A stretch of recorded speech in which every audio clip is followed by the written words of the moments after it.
Bom, agora que a gente já deu uma volta pela terminologia antiga que está sustentando isso, esse homem que é Semois já nasceu lá.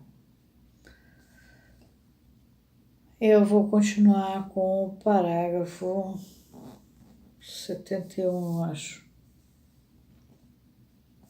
É.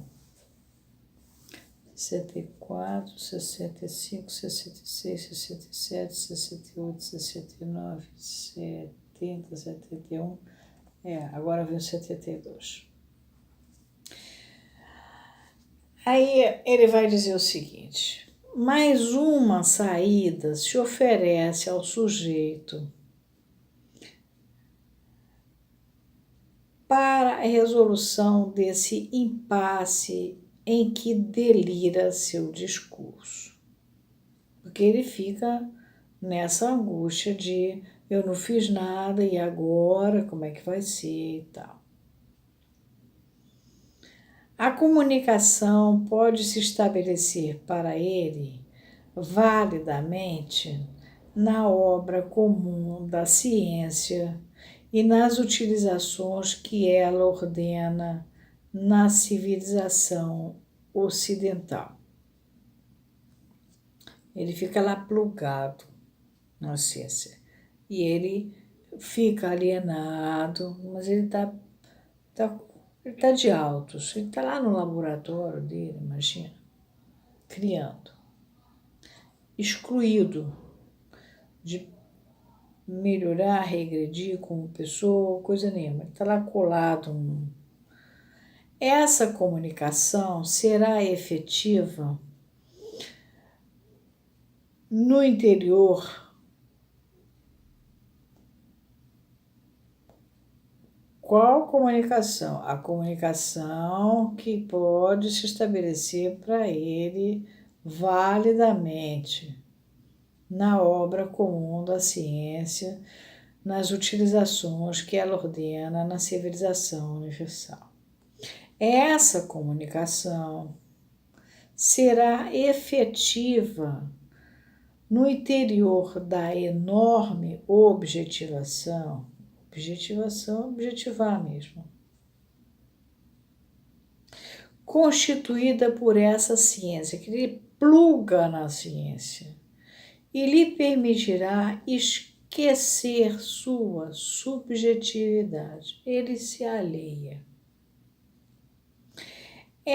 Ele colaborará eficazmente com a obra comum em seu trabalho cotidiano e povoará seu lazer com todos os trabalhos, com todos os encantos de uma cultura profusa, rica.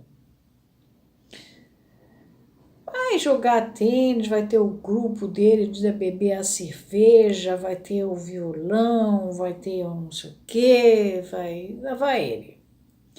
Que do romance policial às memórias históricas, das conferências educativas à ortopedia das relações de grupo, acaba de falar muito na ortopedia social, é um engessamento de grupo onde todas as pessoas têm que ser do mesmo jeito, les ego, os egos iguais.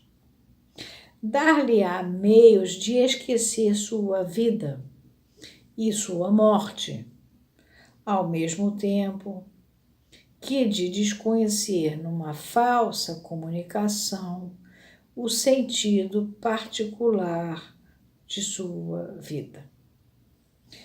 Isso é importante para nós na clínica, porque eu já tive vários casos atuais, bastante atuais, já de uns anos para cá, quando começaram a moralizar os costumes e apareceram os primeiros processos administrativos da turma do colarinho branco. Até então, eles achavam que aquela corrupção fazia parte do dia a dia normal. Então, ele morava numa mansão, num bairro muito caro aqui do Rio, Ele vivia uma vida maravilhosa, não pagava imposto nenhum, entendeu? Tinha gente que até tinha carro, que com placa de Resende e que custava muito mais barato, porque os carros eram caros. Essa gente toda se dava bem. Até que o dinheiro é pego. Aí ele é pego, ele chega de boné, pede para você atender ele no sábado, porque ele não seja visto no lugar que você trabalha, se você trabalhar num, tipo um edifício comercial de médicos, e aí ele não quer ser visto, e aí ele tá com uma vergonha danada, mas não pelo que fez, mas porque foi pego, porque apareceu na televisão, porque a mãe dele vai saber, porque agora eles vão ter que se mudar de condomínio e assim por diante. Não é porque ele está arrependido. Ou então porque ele fazia uso de um cargo importante dentro de um serviço público e por conta desse cargo importante ele explorava pessoas com multas irregulares e com isso ele sustentava uma porção de luxos para a família dele. E aí também um dia ele chega a um ponto que das duas uma, ou ele já é pego ou ele já sabe que vai ser. Então ele já chega correndo no seu consultório. A gente tem que ter certo respeito com essas pessoas, porque no momento atual elas vêm de uma cultura onde a corrupção graçava. E eles, de fato, eles estão numa situação terrível, mas eles, em hipótese alguma, eles assumem: eu errei, eu não cuidei de mim, eu não pensei em mim. Ele reclama da circunstância que levou ele àquela situação. Por isso é que Lacan fala nesse levar ao extremo da sabedoria esse tipo de análise. Ele é perverso? Não, mas ele está incluso, vivendo um universo perverso. E ele sustenta a família, a filha do meio da faculdade, a família está nos Estados Unidos, não sei quem já viajou, todos vão passear, fazem compras. Então ele vivia uma vida nababesca, que na verdade era financiada pelo imposto de renda que, por exemplo, eu pago. Mas eu não posso chegar e encarar isso de frente e falar: meu irmão, isso aí é corrupção. Porque ele próprio, ele precisa de um tempo até para assimilar o que significa aquilo tudo. O que ele tem é vergonha, é um mal-estar do que ele causou. Mas não, e ele não é um Vion de antes do período moderno que sabe fazer esse exercício, né, e dar a volta e criar. Ele já é uma. É aí que está o problema. Então, se o sujeito não encontrasse numa regressão, muitas vezes levada até ao estádio do espelho, a gente já viu o estádio do espelho, o espaço de uma etapa em que seu eu, moi, contém suas façanhas imaginárias. Se lembra que a criança pensa que aquele bafafá todo é ela que fez, né? Aquele barulho todo.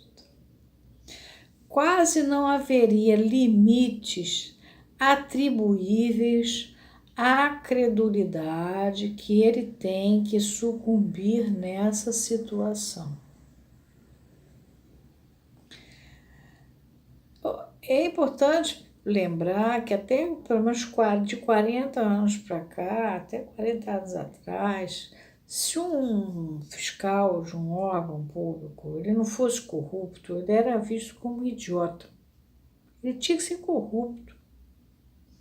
Se um funcionário de uma estatal chegasse lá de terno e gravata querendo trabalhar muito, os colegas diziam para ele, isso aconteceu com um amigo meu: ei, maneira, aqui a gente não trabalha não, porque ele vinha de uma empresa particular onde a produção era muito alta.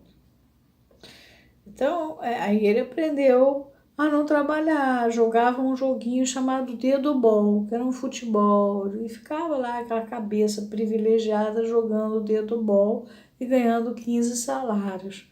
Isso até o governo Fernando Henrique aconteceu. E o camarada vai sendo pervertido dentro do próprio ambiente social dele, ele para virar um ego, ele vai sendo engessado ali dentro. Por isso que é complicado trabalhar com essa pessoa. E ele diz: é isso que torna temível nossa responsabilidade quando lhe oferecemos, com manipulações míticas de nossa doutrina e o deboche dele, uma oportunidade suplementar de se alienar na trindade decomposta do ego, do superego e do id, né? Então, porque não é nada disso que está na segunda tópica, mas eles adotavam assim, né? E ele fala, por exemplo, para aí. Eles ficavam assim, não, você tem o id, que faz, né, a coisa acontecer, você tem o superego que cobra você e o seu ego, coitado, fica espremido entre as duas coisas. Não, na verdade, não é exatamente assim que a banda toca. Eu já mostrei para vocês que tem uma manivela, né? Já mostrei para o ego, faz esse papel, isso está escrito lá na segunda tópica. E ele tem que cumprir o ideal do eu, que é o que está entre o supereu e o eu, e indo na direção do isso, ele tem o eu ideal, quer dizer, o sonho de consumo do eu. Então, ficar absolvendo o cara porque ele estava usando o sonho de consumo do eu é muito perigoso. Por isso que ele fala nas manipulações míticas, que vem a ser uma espécie de sedução que esses analistas faziam.